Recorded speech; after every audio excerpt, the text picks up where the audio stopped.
Olá e bem-vindos ao posto emissor número 102. Hoje é dia 28 de abril de 2022 e no nosso podcast recebemos pela segunda vez um convidado que nasceu em Angola, cresceu no Minho, viajou pelo mundo e hoje fala connosco diretamente de Braga. Com música nova para apresentar, mas também um livro para folhear, temos connosco Adolfo Luxúria Canibal, vocalista dos Mão Morta. Bem-vindo, Adolfo, como estás hoje? Obrigado. Bom dia. Bom dia.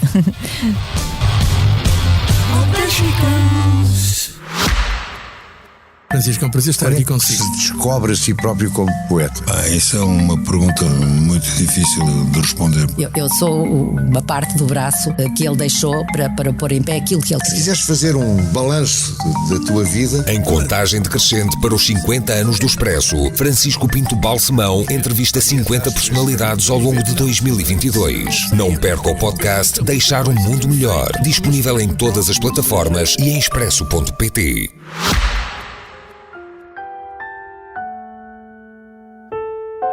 Tive sempre na ideia de escrever um drama lírico sobre o seguinte e particular assunto. Nesse tempo, dedicava-me à alquimia. Certo dia, repousava sozinho no meu laboratório.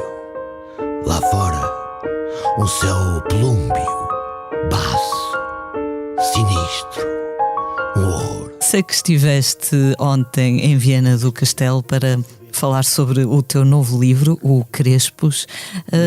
Não foi para falar sobre o esse. livro, não. Foi para fazer uma conversa que acabou por decorrer à volta do que é o conceito de poesia, o que é poesia, etc. Muito bem, melhor ainda. Eu ia perguntar-te se quando participas nesses festivais ou nesses eventos literários, se te sentes bem ou se sentes parte desse meio, ou se achas que és sempre olhado como aquele tipo da música que também escreve uns livros. Bom, eu sou um bocado autista, sempre fui um bocado autista relativamente ao que me rodeia, senão não tinha conseguido ser vocalista, né? Mas eu penso racionalmente que isso acontece, mas digamos, não sinto, de facto. Porque a minha matéria, digamos que é voz, também está muito ligada à poesia, nomeadamente no spoken word ou no sarau poético, de maneira que desde há muito tempo, mesmo nos Mão Morta, nunca estive muito longe também desse registro. De maneira que há sim uma integração, penso eu, que faz com que eu não sinta essa sobranceria, né? Ou esse afastamento. Por exemplo, quando vou para a música, tipo quando vou fazer alternância sónica, sinto nitidamente que aqueles DJs, mesmo os mais medíocres, olham para mim como, olha, o tipo que vem famoso e que vem passar uns discos, isso só vai passar os discos porque é famoso. Mas aí nitidamente no meio DJ isso é nítido, é flagrante, né? Mas na literatura não. Eu, por acaso, lembro-me quando falamos em 2019 a propósito do teu então vindouro 60º aniversário, lembro-me de tu dizes precisamente isso, acho que até foi assim que acabou a entrevista, que sabias que as pessoas às vezes falavam quando tu passavas ou que tinham determinadas opiniões sobre ti, ou jornalistas que tinham medo de ti, mas que isso te passava sempre tudo um bocadinho ao lado, não é? Que não davas demasiada importância à opinião dos outros. É verdade, não me preocupo minimamente. O que é saudável. Acho eu, pelo menos ajuda-me a respirar bem. Voltando então ao livro, agora sim, O Crespos, que saiu recentemente pela Porta Editora. É um livro onde a ilustração também tem um papel muito importante. As ilustrações estão a cargo de José Carlos Costa, que também já fez capas de discos para os Mão Morta, nomeadamente o mais recente, No Fim Era o Frio. Quando pensaste em fazer este livro, lembraste-te logo dele para o ilustrar? Sim, digamos que, se falarmos de ilustração, é o ilustrador por excelência, aquele com quem eu tenho mais cumplicidade desde os meus 14 anos que nos conhecemos e que nos damos, né? Aliás, ele é um bocado culpado por eu nunca ter ido para o desenho, porque quando eu era miúdo só a gente dizia que eu tinha muito jeitinho para o desenho. Mas aos 14 anos, quando me confrontei o meu desenho com os meus riscos, com os desenhos de José Carlos Costa, imediatamente decidi que aquele não era o meu caminho, que havia pessoas muito mais capazes e muito mais aptas para trabalhar essa área do que eu. E em boa hora o fiz, né? Portanto, em boa hora o conheci, porque conheci a tempo de emendar um erro. O Zé Carlos sempre trabalhou comigo, connosco, mesmo antes dos Mão Morta, no tempo dos Ao Foi o Mal, era ele que já fazia os cartazes em Braga, não só nosso, aqui todo da Movida, normalmente as coisas iam ou ele ou ao Pedro Maia, né? Que eram os dois grandes artistas plásticos, chamemos assim, mais do que ilustradores, aqui da cidade, né, nessa época.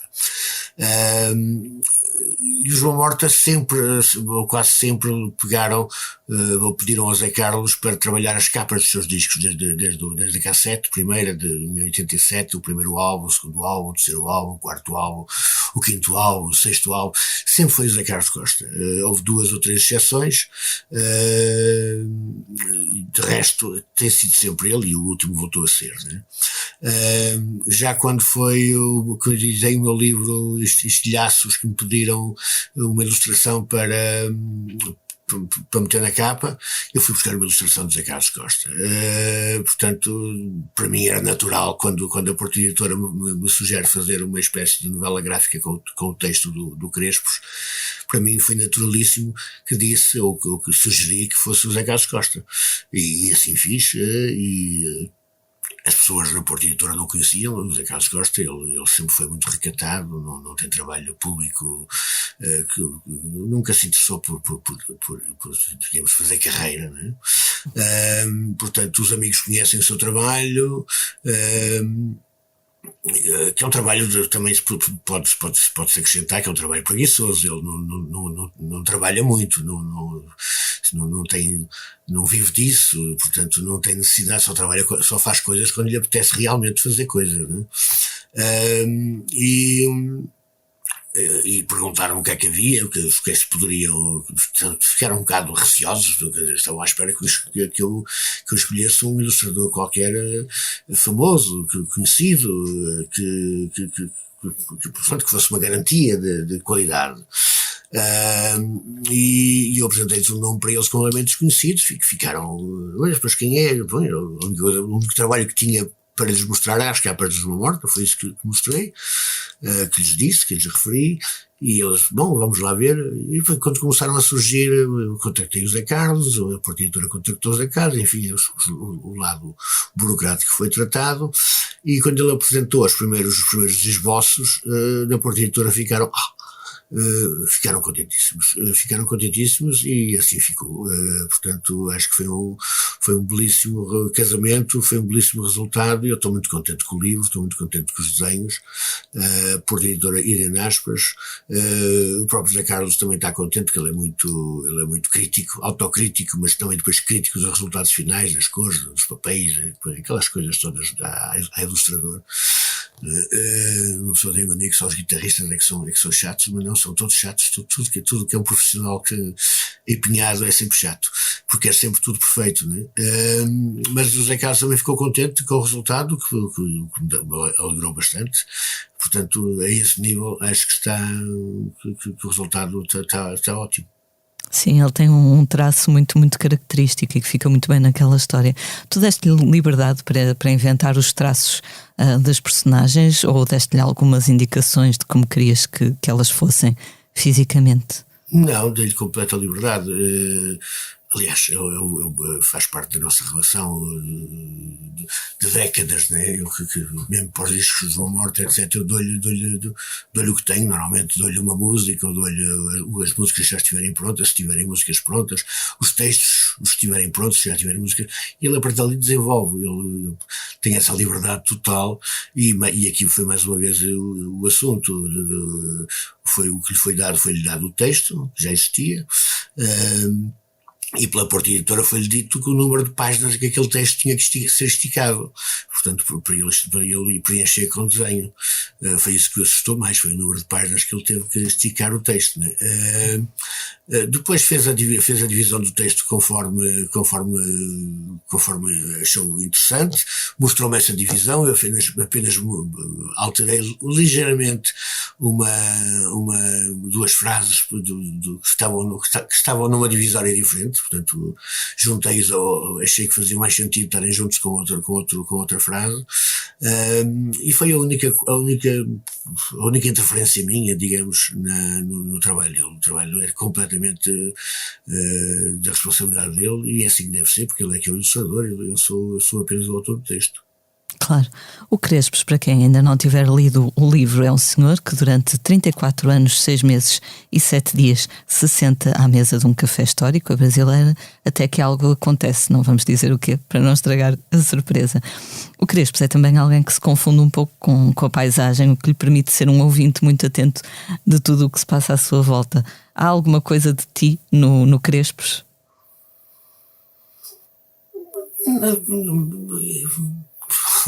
Esta pergunta apanha-me desprevenido, que nunca tinha pensado nela. Sim, é capaz de haver. Eu também sou um bocado, sinto-me confortável estar sentado a ouvir ou refundido na paisagem e a observar o que se passa à volta. Portanto, nesse sentido, é capaz de haver um bocado de mim nesse Crespos. Eu vejo esse Crespo mais como um flaneur parado, não é? Porque o flaneur é aquela personagem do século XIX, muito, muito cantada pelo Baudelaire, e depois muito vingada pelo Walter Benjamin, quando diz que é esse personagem que marca a entrada no universo da modernidade, do século XX, né? E o flaneur é alguém que deambula pela cidade, sendo o centro da cidade, mas ao mesmo tempo que é o centro da cidade, desaparece no cenário da cidade, portanto torna-se invisível nesse cenário da cidade e vai absorvendo a cidade, vai degustando a cidade, vai apanhando tudo que a cidade tem para oferecer, e ao ritmo do seu deambular. Aqui o Crespos não deambula pela cidade, senta-se à mesa e é a cidade que vai deambular à volta dele. É a única diferença com o flaneur clássico, porque de resto é exatamente o mesmo. É ele o centro da cidade, é ele o centro do café, mas ao mesmo tempo completamente refundido, porque torna-se invisível, né? E tornando-se invisível, depois plana por toda a cidade, por tudo que se passa no café, com aquela mesma curiosidade e apetência por conhecer que tem o flaneur quando deambula pela cidade. Portanto, no fundo, acaba por ser esse tipo de personagem, não é? Uhum. Eu, depois de ler o livro, fiquei a pensar que, evidentemente, a solidão será um dos temas da história, não é? Mas também a ideia de que a informação é poder, de certa forma, não é? Porque há ali uma altura em que as outras pessoas do café suspeitam até que ele possa ser um agente da PIDE, depois já começam a desvalorizar, mas no fundo há sempre essa tensão, por assim dizer. Sim, alguém que não interage, que está presente e que não interage e que nunca sabemos o que é que ele está ali a fazer, não é? Que está aparentemente apenas a absorver informação, levanta suspeitas, né? Levanta suspeitas, mais suspeitas ainda num tempo que era de ditadura, portanto que havia agentes políticos, havia informadores políticos, e que depois é posto em causa esse tempo com com o 25 de Abril, não é? Portanto, e a seguir as suspeitas materializam-se, tornam-se visíveis, e só desaparecem quando é definitivo de que ele não teve qualquer relação com essa polícia política, né? E aí descansam, mas continuam sem perceber muito bem quem é o Crespo, e depois desvalorizam-no, portanto deixam de lhe dar importância, e ele fica de facto como um velho solitário, como há tantos, nesses cafés centrais de todo o país, que vão sempre sentar-se à mesma mesa, à mesma cadeira, e repetem o seu hábito ano após ano, dia após dia, mês após mês, semana após semana, e muitas vezes, quando chegam ao café, a sua mesa predileta está ocupada, e eles ficam de pé à espera que a mesa vague para se sentarem. Portanto, e continua a existir esse tipo de personagens, que são personagens solitárias, de facto, não necessariamente, mas a maior parte das vezes, mas é uma solidão, por exemplo, no caso do Crespo, é uma solidão procurada, porque quando as pessoas, esclarecida a sua não ligação à polícia política, se tentaram aproximar dele, se tentaram entabular conversas, entabular cumplicidades, ou de alguma forma, tentar perceber mais quem é este Crespos, o Crespo fechou-se, não se abriu, mostrou nitidamente que não estava interessado em estabelecer contactos. Portanto, manteve-se aquela espécie de ser extraterrestre que ali está, mas que não tem ligação nenhuma com os terrenos, né? com a terra, com os habitantes. Portanto, é uma solidão que, no caso do Crespo, é uma solidão que é pretendida. Ele tem a sua missão, e a sua missão passa por ser solitário, pelo menos durante aquela hora diária, né? Exato, essa ideia do café enquanto pilar da vida social de um determinado sítio também é importante. Em Braga ainda é assim, ainda existem esses cafés. Ainda existem alguns cafés, já não é assim, e cada vez é mais raro em Portugal encontrar esses cafés. O Porto não tem algumas tradições, também de alguns cafés históricos. Lisboa já perdeu há muito, mas essa ideia do café como centro social do burgo, de facto era uma ideia fortíssima. Nós temos a nossa história da literatura, por exemplo, muito ligada a cafés, sobretudo no modernismo, desde o Fernando Pessoa, ainda hoje habituamos-nos a associar a brasileira ao Fernando Pessoa, não é? Apesar do Fernando Pessoa ter parado muito mais no Martinho da Arcada do que na brasileira, habituamos-nos a considerar o café gelo como ligados aos surrealistas, portanto toda a atividade surrealista de alguma forma surge associada ao café gelo.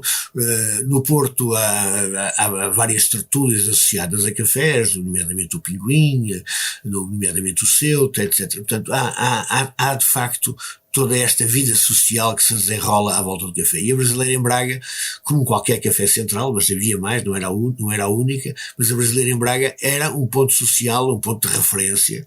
A Brasileira em Braga com uma particularidade, é que em frente, na esquina em frente, tinha uma outra brasileira, que era a Nova Brasileira, né?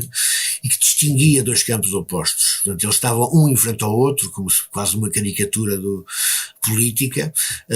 Por exemplo, no tempo da Segunda Guerra Mundial, a brasileira, portanto, para ser mais fácil, foi chamar a velha brasileira, albergava aqueles que eram pelos aliados, e a nova brasileira albergava aqueles que eram pelo eixo, portanto, pró-alemães. A seguir, uns anos mais tarde, no pré-25 de Abril, portanto, nos anos 70, a nova brasileira albergava aqueles que eram da oposição democrática, e a velha brasileira albergava aqueles que eram da posição, aqueles mais os padres, os caciques, os comerciantes, portanto toda aquela gente mais cinzenta que apoiava o regime. E isso só se perdeu depois de 25 de Abril, onde tudo confluiu da velha brasileira, né? Toda esta oposição, que são pessoas da mesma idade e passaram a ser os velhos, e depois começaram a vir os novos, né?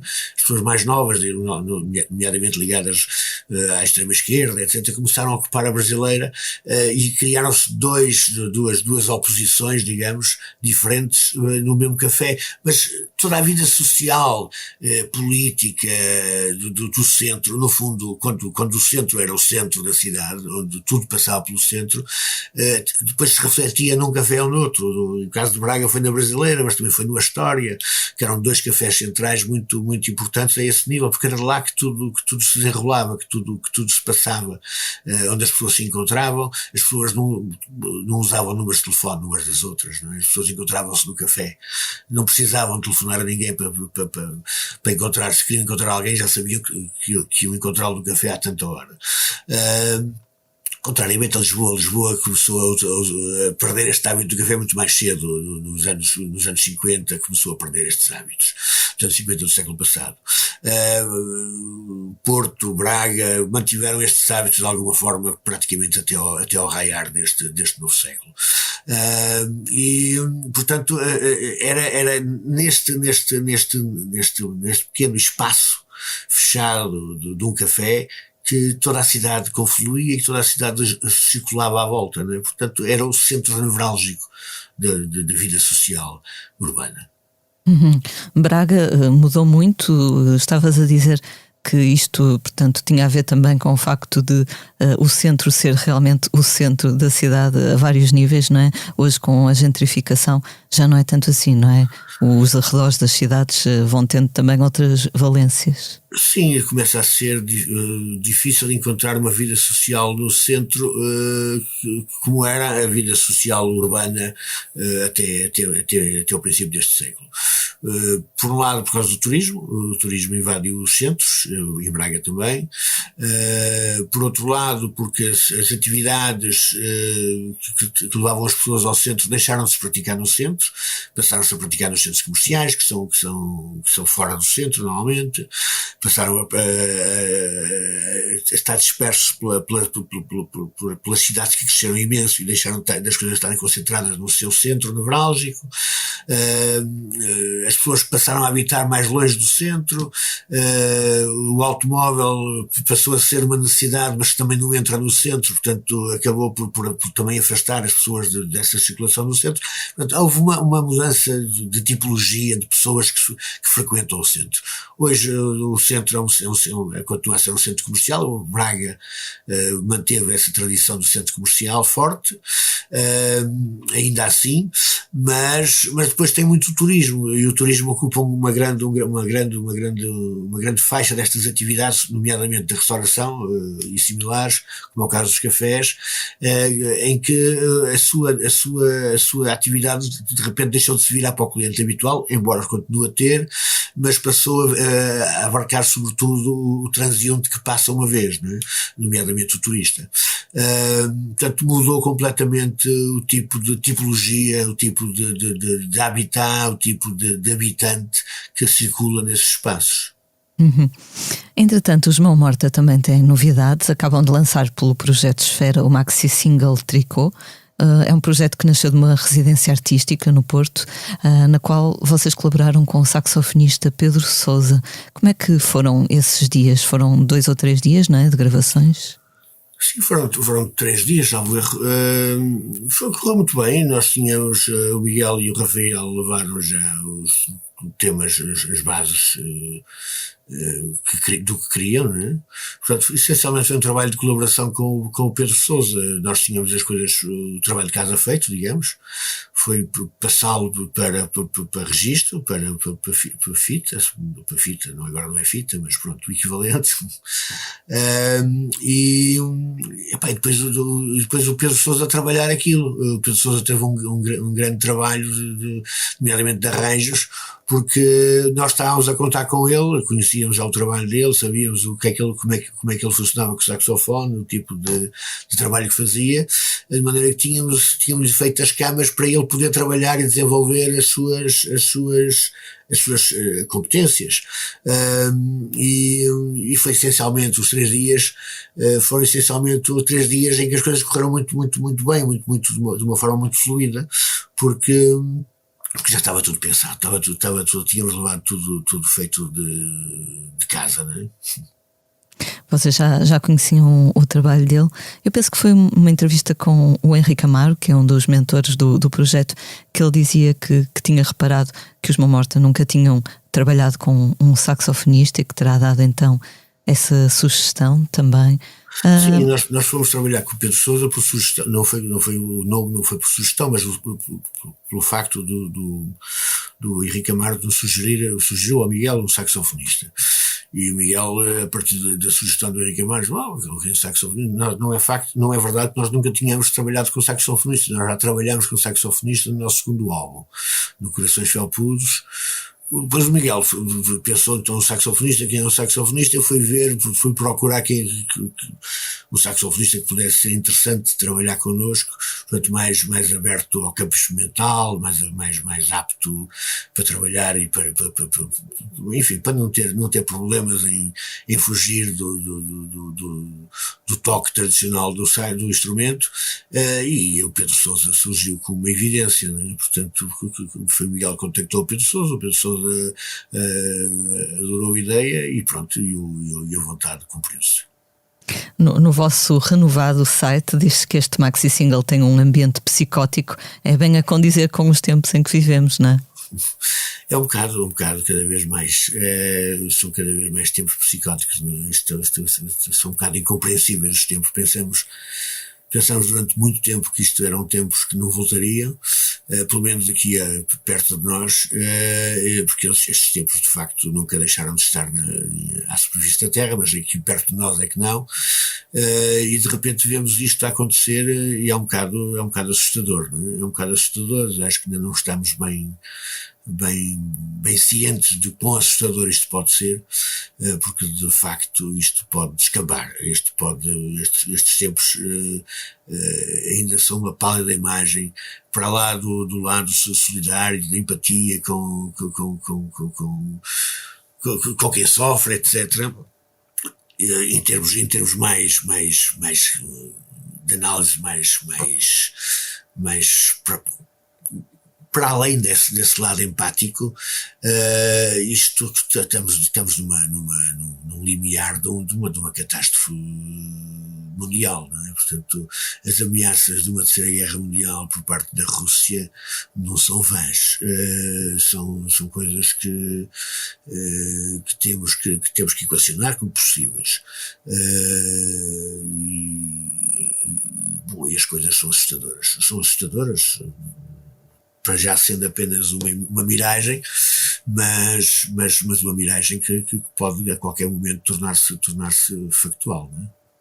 Esta semana ou amanhã chega às bancas o Expresso desta semana, e na revista traz uma entrevista com a Margaret Atwood, a escritora, e eu estava a ler, já aqui fazendo spoiler, mas pronto, estava a ler e diz a Margaret Atwood que a humanidade tem uma memória muito curta. Ela tem 80 e tal anos, portanto ela diz que se lembra muito bem da ascensão do fascismo, mas que, enfim, se calhar, digo eu, por uma questão de defesa ou quer que seja, a humanidade acaba por ir esquecendo que essas ameaças nunca desapareceram de vez, não é?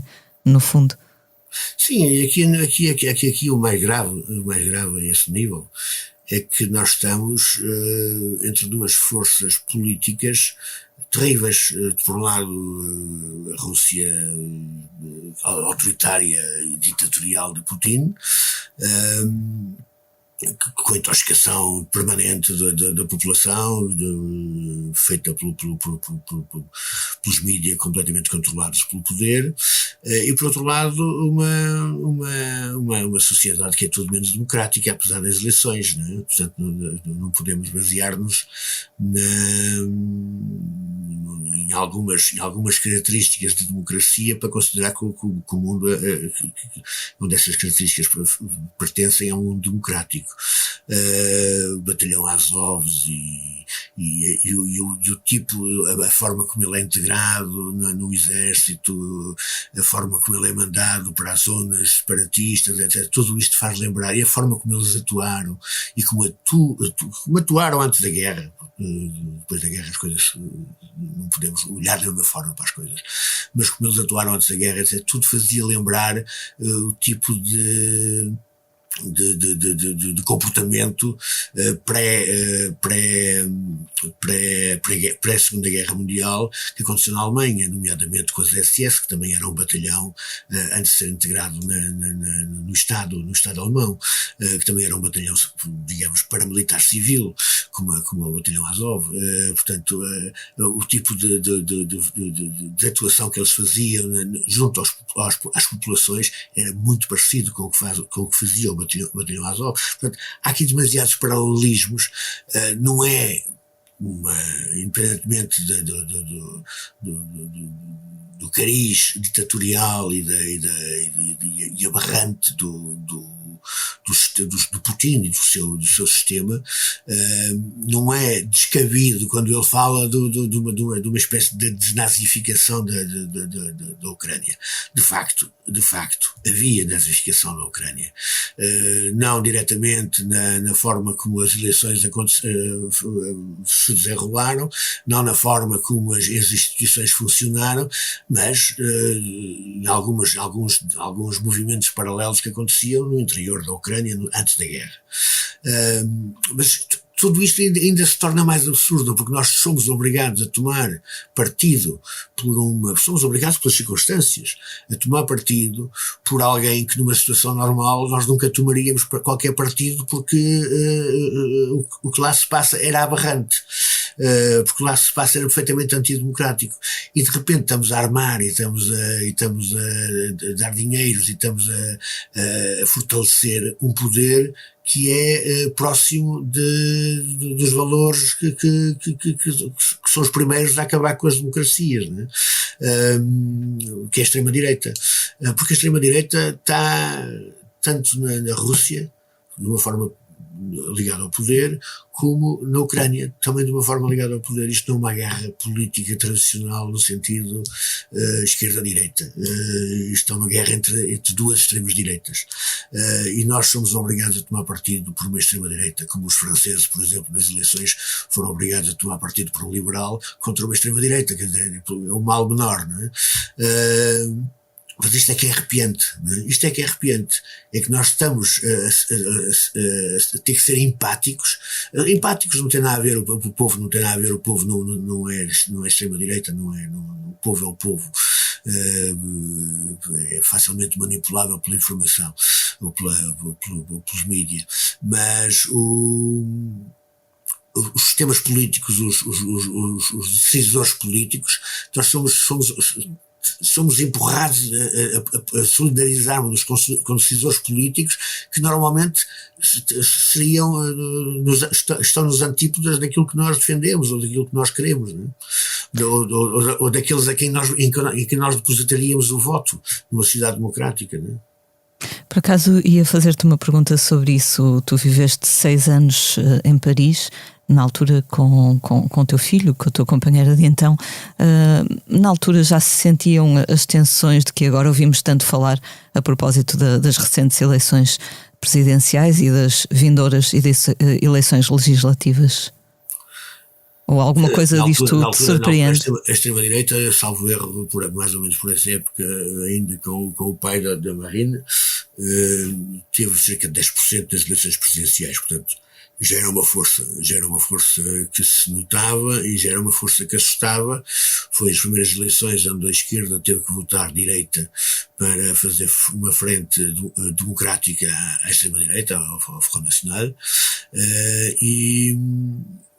E, portanto, já se sentia que havia algo que não se percebia muito bem o que era. Na altura era sobretudo, esses 10% era sobretudo assentes em voto rural, em voto da xenofobia contra o árabe, essencialmente, e zonas em que os votantes não tinham um árabe na sua proximidade a mais de 50 quilómetros. Mas que entretanto tinham enraizado o medo e o pânico e a xenofobia face ao árabe, face às histórias que lhes chegavam, que era o único canal que lhes chegavam através da televisão, né? Portanto, tudo que é um roubo, um esfaqueamento, um assassinato, qualquer fait divers que seja cometido por um árabe, o lado árabe, o árabe fez isto, era um árabe que fez isto, portanto ganhou uma amplitude. Se fosse feito por um francês de raiz, de família francesa desde o tempo do início da nacionalidade, isso nunca é sublinhado, né? Nunca é sublinhado, é apenas um esfaqueamento, é apenas um assassinato, é apenas um roubo. Portanto, este empolar do lado árabe, ou do lado ou do negro, ou em Portugal do ciano, quer dizer, todo este empolar faz com que depois as pessoas que não têm contacto, que não conhecem, que nunca viram um árabe se calhar na vida, façam do árabe aquele bicho-papão como era o Adamastor no tempo dos descobrimentos, né? Algo que nós nunca vimos, mas que temos um medo que nos petrifica, que nos aterroriza e que nos faz irracionalmente ir votar naquele que diz que vai acabar com esse medo. E acho que a França, desde essa época, portanto, desde os últimos 20 anos para cá, tem muito cavalgado nesse medo crescente, e que não é alheio o facto de terem tido nestes últimos anos um presidente que, de facto, criou condições para que as pessoas, a classe média e sobretudo a classe mais baixa, vivesse pior. Perdeu poder de compra, perdeu referências, etc. E que ao mesmo tempo o esmoramento das forças tradicionais, nas suas quesílias, nas suas pequenas corrupções, etc., perderam credibilidade. Portanto, houve uma transferência de votos desses partidos para aquela que lhes surgia como mais credível, e que defendia, de facto, ou aparentemente, todo esse minguar do poder de compra, que acabou por ser a Marine Le Pen, né? Portanto, há essa transferência nítida dos insatisfeitos, daqueles que estão deixados por conta, e que não encontram outra forma nem é de protestar, é de tentar que a sua situação, depositam toda a sua esperança naquela aberração para que a sua situação concreta de facto mude. Enfim, a única coisa que lhes resta é essa esperança, né? Mas de facto a França está com uma crise enorme desde há muito mais de 20 anos, uma crise de identidade. A França deixou de ser o centro da atividade intelectual e política e económica da Europa e do mundo. Foi ultrapassada pelos Estados Unidos há muito tempo, pela própria Alemanha, mesmo em termos culturais, que era o último grande estandarte da França, começou a esboroar-se, as coisas começaram a multiplicar-se fora da França, a França perdeu relevo. E para além disso começou também consequentemente a perder o mínimo que tinha de estado social, de apoio aos mais deixados por conta, e depois isto tem que se refletir a França tradicionalmente sempre foi muito, a população francesa sempre foi muito reivindicativa, sempre foi muito ativa, sempre lutou muito pelos seus direitos, e quando fica sem norte nessa luta pelos seus direitos, as coisas acabam por se virar para coisas impensáveis, como a extrema-direita. Tem que haver sempre essa insatisfação, não é? E também algum medo do outro, que depois se torna um certo bode expiatório. Agora, nos últimos meses, já tenho assistido aquele tipo de comentário nas redes sociais que se via muito, que era: se eu fosse cigano já tinha um BMW à porta, mas como não sou, estou desempregado. Agora já vejo pessoas a dizer: se eu fosse cigano ou ucraniano já me tinham dado um BMW, mas como não sou, estou desempregado. Ou seja, é o equivalente ao árabe, não é? No fundo. Sim, nós cá não temos a relação com o árabe, porque os árabes não vêm para Portugal. Eles querem sociedades onde possam de alguma forma ganhar dinheiro, e Portugal não é provavelmente um país fácil de ganhar dinheiro, né? Com trabalho. De maneira procuram países onde haja essa possibilidade de uma forma mais evidente, como a Europa Central, sei lá, a Alemanha, a França, a Bélgica, mesmo a própria Espanha. Nós temos alguns episódios de desembarque de marroquinos no Algarve, mas o objetivo não é ficar em Portugal, infelizmente, porque eu gostaria muito de ter restaurantes marroquinos em Portugal, mas de facto o que nós temos cá é o cigano, né? É o nosso árabe.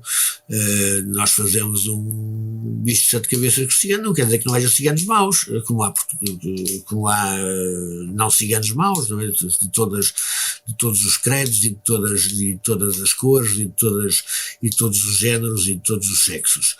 Há pessoas más e há pessoas boas. Não há pessoas que são de determinada tipologia que são más e as outras são boas. Isso é uma generalização falsa e fascistoide, não é?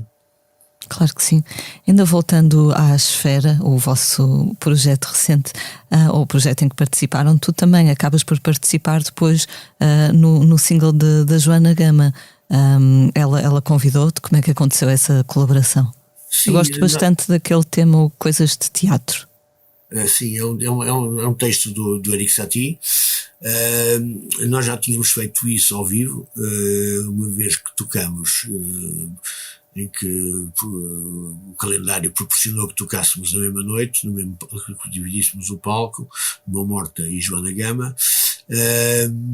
E como são dois sons completamente diferentes, né? A Joana Gama sozinha com o piano, e a Mão Morta com a sua artilharia elétrica toda, ela sugeriu que eu podia participar, que tinha uma música para esse texto do Satie, e sugeriu-me participar, e nós ensaiámos esse tema e tocamos ao vivo, de alguma forma, para fazer a transição entre a Joana Gama e os Mão Morta nesse espetáculo ao vivo. E a coisa correu muito bem, nós gostamos muito do resultado final e, portanto, ficamos sempre com aquilo de atrás da orelha: um dia temos que gravar isto, um dia temos... Bom, e agora, quando surgiu a oportunidade, a primeira coisa que a Joana fez foi ligar-me: olha, convidaram para este, acho que vocês também estão convidados, não sei o quê. Eu tive a ideia de fazermos finalmente esse tal texto, esse tal histórias de teatro, né? E ainda te lembras? Eu, claro que me lembro, eu tinha aquilo gravado no telemóvel, até tinha uma melhor gravação do que aquela tinha, de maneira que fomos ouvir, e pronto, e depois reproduzimos-la, e depois fizemos um ensaio só para nos inteirarmos de como é que a coisa era, para nos relembrarmos, e entramos em estúdio. Portanto, era uma coisa que foi natural, digamos, porque já o tínhamos feito antes. Uhum.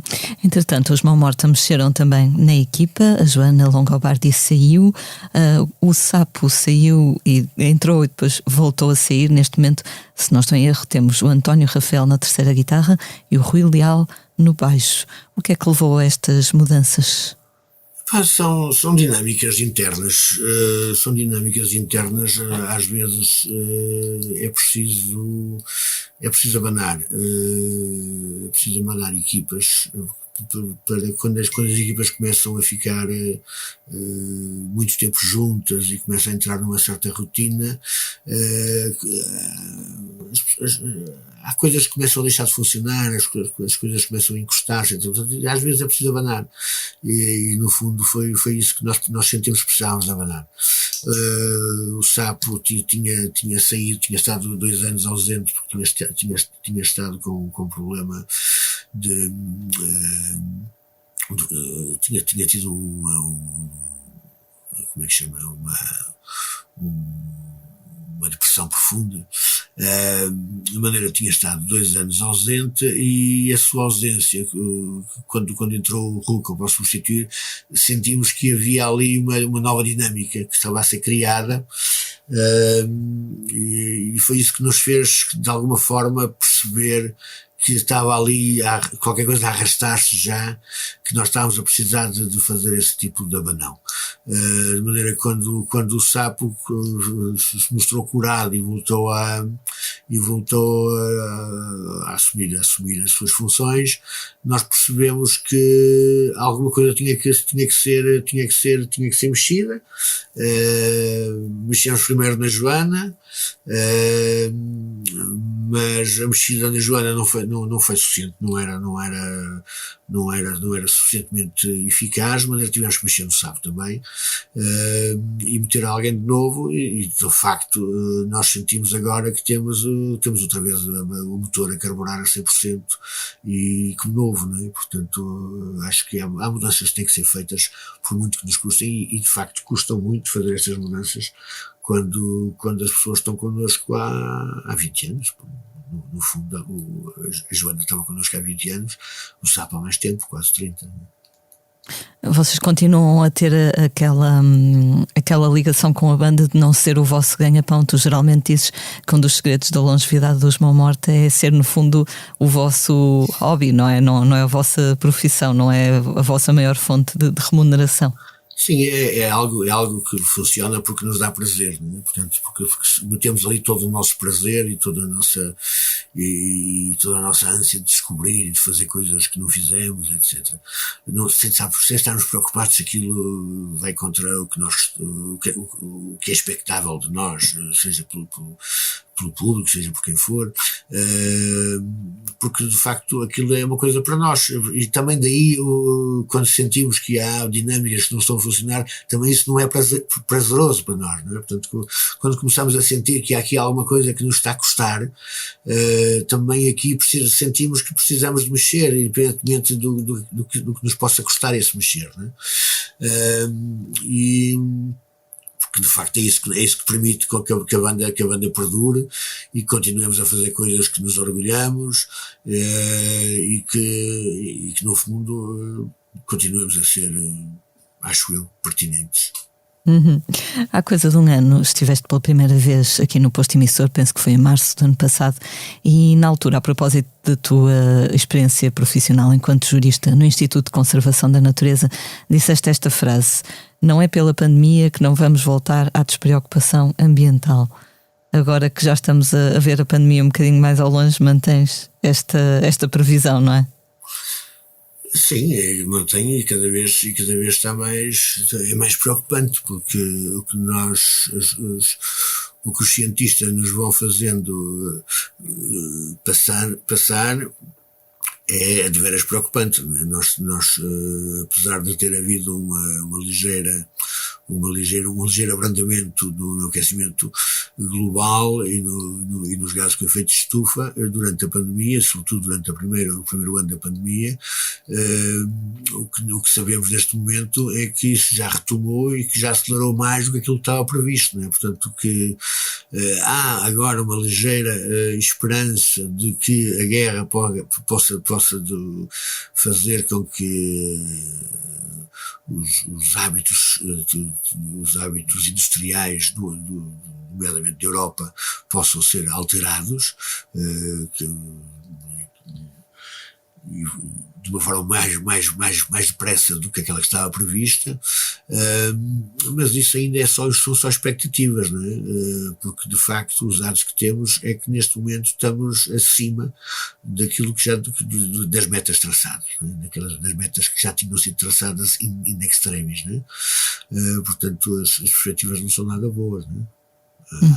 Há essa esperança de que a guerra tenha esse lado positivo, de fazer adiantar medidas que deviam ser tomadas, mas, nomeadamente, uma viragem ao elétrico, mas não há, mas o concreto é negativo.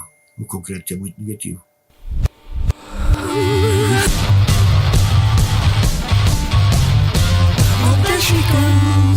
Vou ganhar o festival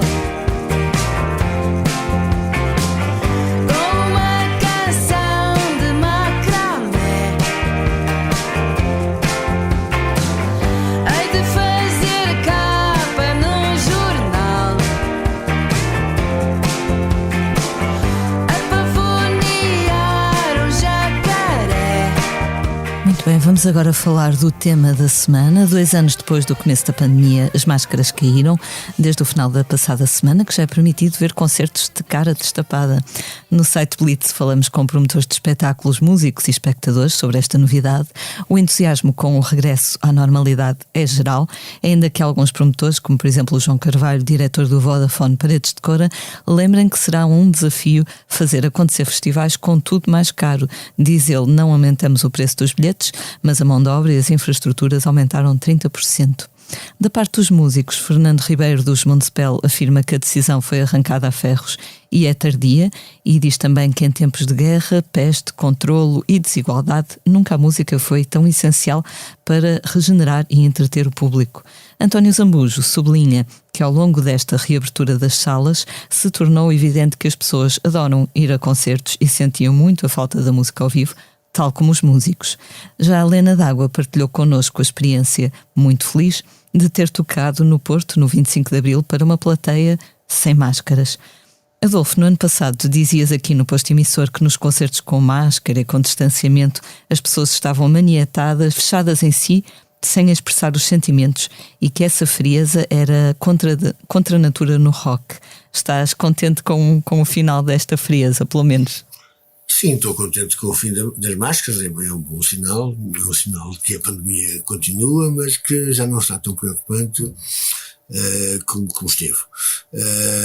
E é evidente que um concerto sem ter que obedecer aquelas distâncias físicas, sem ter que obedecer aquelas regras de entrada e de saída nas salas, e sobretudo sem ter que obedecer à obrigatoriedade da máscara, é um concerto que se torna muito mais natural, não é?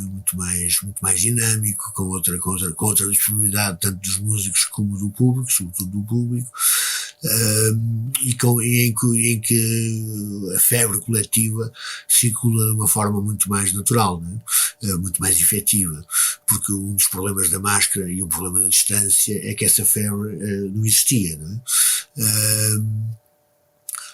Portanto, só posso estar contente, de facto, com o fim das máscaras. Não sei se foi tarde, se foi cedo, não sou especialista, não posso estar a pronunciar sobre isso.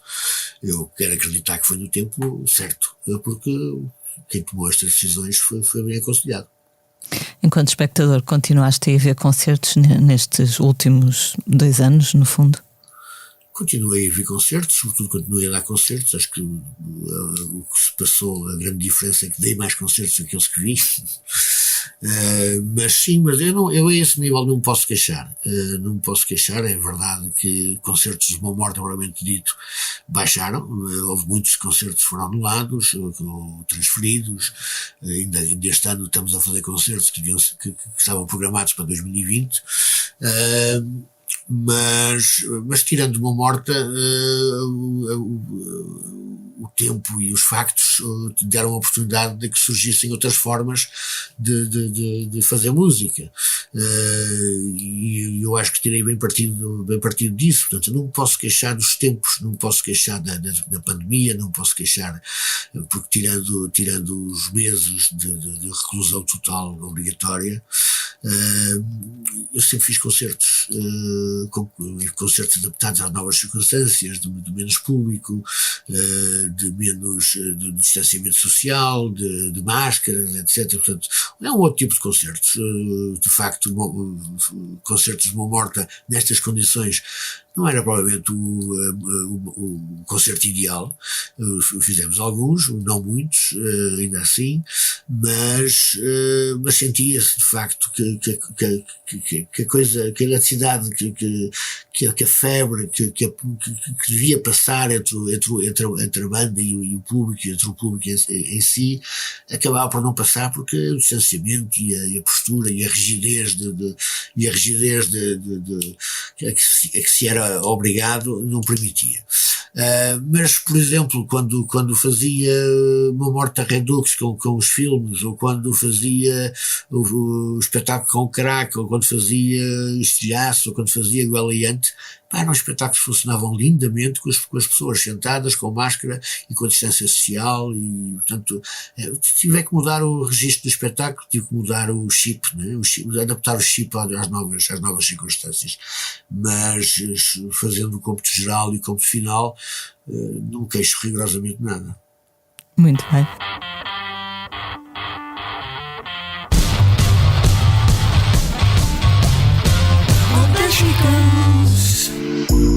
A noite passada acordei com o teu beijo.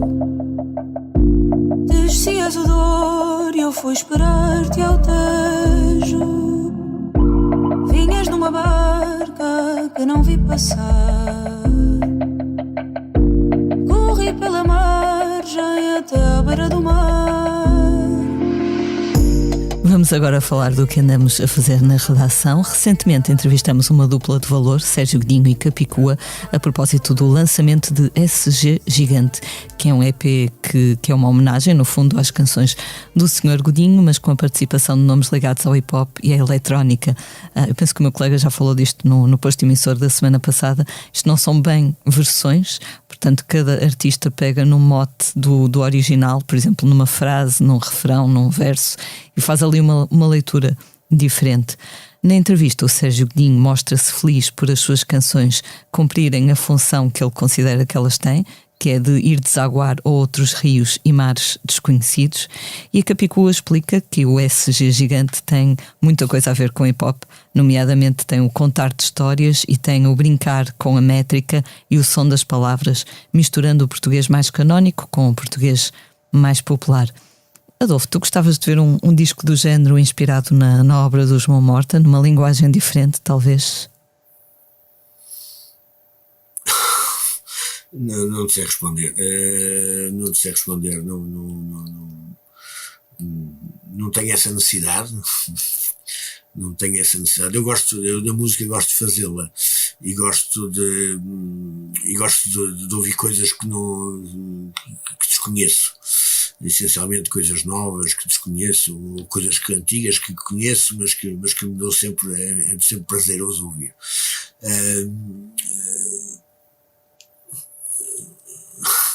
Pegar em coisas que eu conheço de gingeira que são coisas que é o patrimônio da musical de João Morta, e estar a reouvi-las vindo de outras latitudes. Não faço ideia, pode ser interessante, depende da proposta, como pode ser um susto. A maior parte das vezes é um susto, de maneira que eu prefiro nem pensar nisso. Muito bem.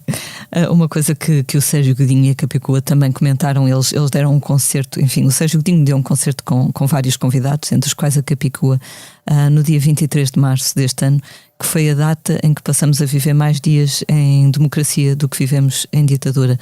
E então eu perguntei-lhes o que é que eles achavam que fazia falta para cumprir Abril. E ia perguntar-te a ti também a tua opinião sobre isso.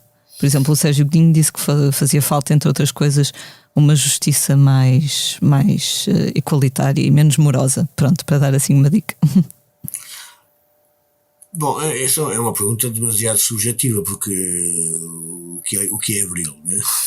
Começa logo por aí, né? As expectativas do que é o Abril, nem dentro dos capitães que fizeram o golpe de Estado havia hegemonia. As expectativas do Melo Antunes do que era Abril não eram iguais às do Vasconcelos, tal como não eram iguais às do Hotel Serema de Carvalho, tal como não eram iguais às do António de Spínola.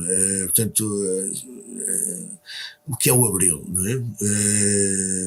O Abril no pós-golpe de Estado, na chamada Revolução que se lhe seguiu, também teve várias vozes, várias escaramuças entre diferentes vozes.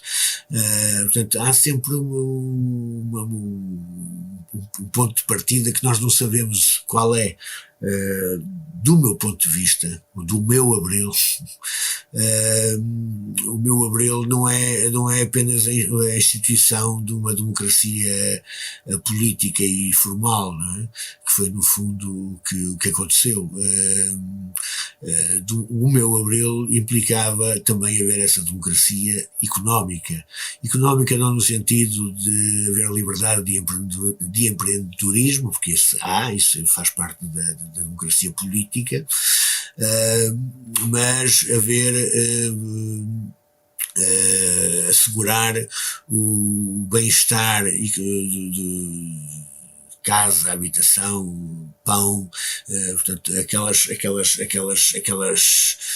aquela frase básica para toda a gente, porque só aí é que se tem de facto liberdade, quando estão satisfeitas as necessidades básicas, quando todas as necessidades básicas ficam asseguradas, é que depois as pessoas podem ter liberdade de pensar, liberdade de escolher, liberdade de se instruir,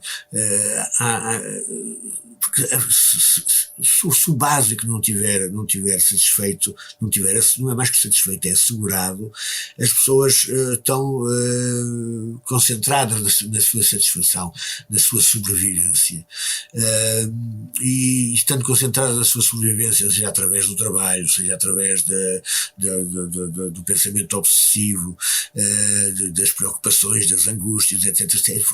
São todas canalizadas num objetivo que é a sobrevivência sua e dos seus, e a partir daí as pessoas não têm liberdade, são facilmente manipuladas, são facilmente enganadas, portanto ficam sem liberdade para olhar para o mundo, pensarem o mundo e escolherem de uma forma livre, não é? Portanto, no meu Abril falta isso, falta assegurar o que é básico a todos e a cada um.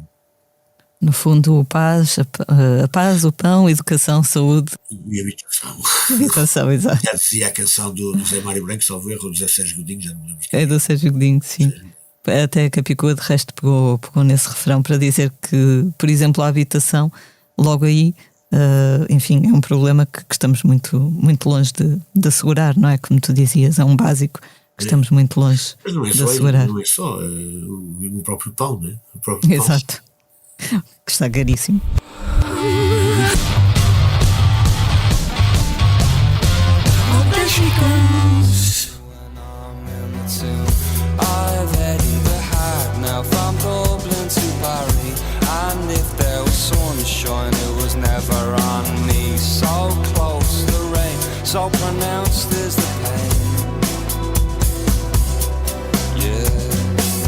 Vamos agora falar sobre um disco que acaba de chegar às lojas e às plataformas de streaming. Chama-se Skintifia e é o terceiro álbum dos irlandeses Fontaines DC. Eles agora estão a viver em Londres, mas esta banda de Dublin continua muito próxima das suas raízes. Até abrem o disco com uma canção cujo título se escreve em gaélico, que eu não sei ler por isso. De resto, também o título do próprio álbum, que significa algo como maldito viado, é um ditado que a avó do baterista costumava dizer, também é em gaélico. Musicalmente, os Fontaines DC continuam a habitar um espaço próximo do pós-punk e do rock alternativo, em belas canções como I Love You ou Jackie Down the Line, e vão estar no Nós Alive em julho. Adolfo, gostas desta rapaziada de Dublin? O que é que tens ouvido ultimamente? Gosto muito dos Fontaines DC, gostei muito do primeiro disco, o que eu conheço melhor. Este último eu não ouvi sequer. E o que é que eu tenho ouvido? Assim, novo, olha, tenho ouvido o último dos Sereias, que deve estar, se não saiu já, deve estar a sair. Que achei surpreendente, mesmo considerando que já é o segundo.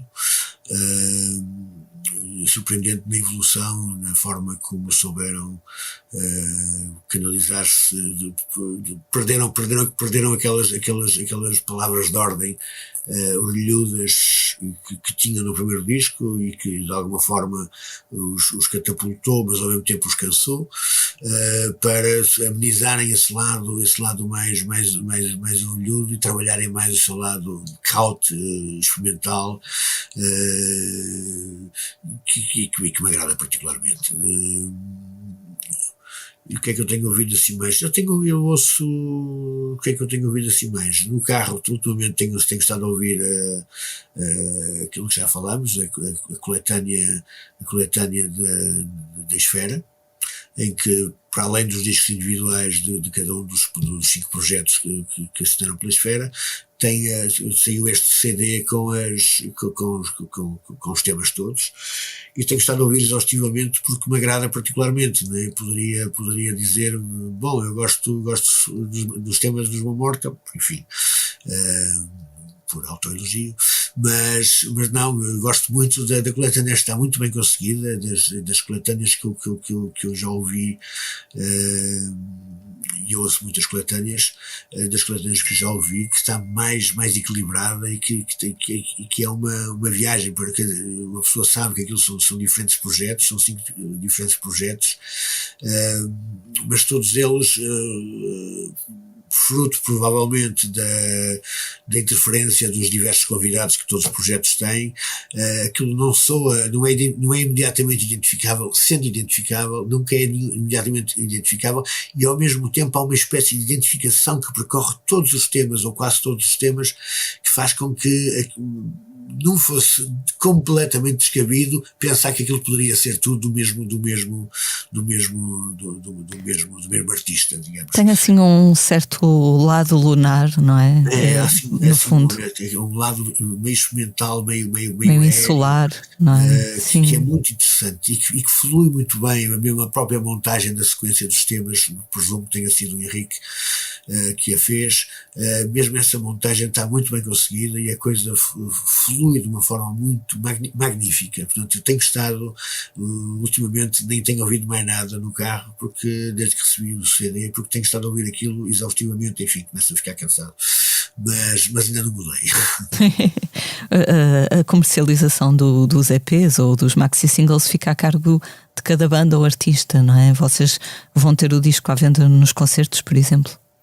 Sim, vamos ter o disco à venda nos concertos, presumo que será apenas isso. Eu não sei ainda, não sei de cor, pelo menos acho que o Henrique já nos comunicou isso, mas não sei agora quantos discos vamos ter, mas nunca serão muitos, né? Portanto, por exemplo, mas a coletânea, por exemplo, nem isso não vai estar à venda. Nós recebemos alguns exemplares que ficaram aí para consumo interno e para distribuir por amigos, por aquelas pessoas mais próximas, etc. Porque de facto o número não é suficiente para sequer pensar em pôr aquilo à venda. Claro.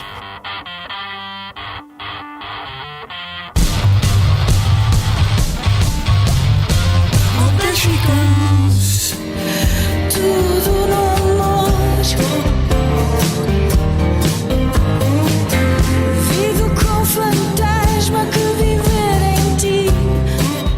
Vamos agora falar dos concertos dos próximos dias. Os Clã continuam por estes dias a sua digressão por clubes. Esta quinta-feira, dia 28, tocam no Salão Brasil, em Coimbra. Na sexta, no Stereo Gun, em Leiria. No sábado, no Carmo 81, em Viseu. Na próxima semana, a banda de Manuela Azevedo e Helder Gonçalves estará no Gretua, em Aveiro, na quarta-feira, no Maus Hábitos, no Porto, na quinta. Esta sexta-feira, dia 29, os norte-americanos Dream Theater tocam no Campo Pequeno, em Lisboa. Pela mesma sala passa no sábado, dia 30, o jovem músico inglês Youngblood. Também no sábado, Luís Represas, que recentemente esteve aqui connosco no nosso podcast, atua no Teatro Tivoli, em Lisboa. Adolfo, os Mão Morta têm datas para breve, ainda alguns concertos que venham de trás? Sim, nós temos, que possamos divulgar, temos a 24 de junho, acho que é o próximo, na Caldas da Rainha, no Festival Impulso, ao erro. Depois temos coisas que vêm de trás, temos o Sol da Caparica, em agosto já. temos que vinha de 2020, temos o Parece de Cora, que vinha de 2021, temos, eu penso que são os 3 únicos que eu posso divulgar neste momento. Isto agora, as histórias das divulgações dos espetáculos obedece a regras que há uns anos não existiam, e de maneira que agora nós temos já uma mão cheia de concertos, mas só podemos divulgar estes 3. Eu só tenho autorização para divulgar 3. Estes 3, acho eu que são os únicos. Não estou a lembrar de mais nenhum. Penso que são os 3 que estão no nosso site, não é? 3 datas importantes, não é? Paredes de Cor é sempre importante também para vocês, não é? Tu costumas ir sempre, mesmo que não vais tocar, costumo ver-te por lá como espectador, não é? Sim, eu vou sempre, desde há uns anos largos que vou sempre, e este ano vou, lá estarei. Exato.